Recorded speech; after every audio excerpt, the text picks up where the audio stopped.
சனி பகவான் வந்து அஷ்டமத்துக்கு போகிறார் அப்படின்னாலே ஒரு சில வயதானவர்கள் ஒரு 60 வயதுக்கு மேற்பட்டு இருப்பவர்களுக்கு உடல் ஆரோக்கியத்தில் கொஞ்சம் கவனமாக இருக்க வேண்டும். மகம் நட்சத்திரக்காரர்களுக்கு கேது உங்கள் ராசிக்கு வர்றது மிகவும் ஒரு அதிர்ஷ்டத்தை தரக்கூடியதாகவே இருக்கும்.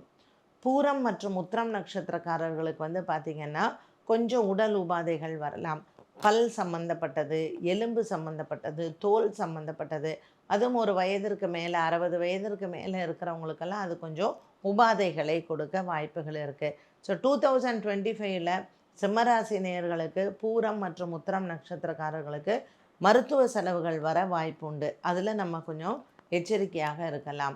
இந்த சனி பகவான் 8ஆம் இடத்திற்கு போகும் பொழுது சிம்மராசி அன்பர்கள் இந்த வருடம் நம்ம கல்யாணம் பண்ணலாமா அப்படின்னா கொஞ்சம் யோசிச்சுட்டு பண்ணுங்கள். நீங்கள் நிச்சயம் பண்ணி வச்சுக்கோங்க. 2026ல் கல்யாணம் பண்ணுங்கள். ஏன்னா 2025ல் திருமணத்திற்கான ஒரு நல்ல விஷயத்தை இந்த கிரகநிலைகள் நமக்கு கொடுக்கலை.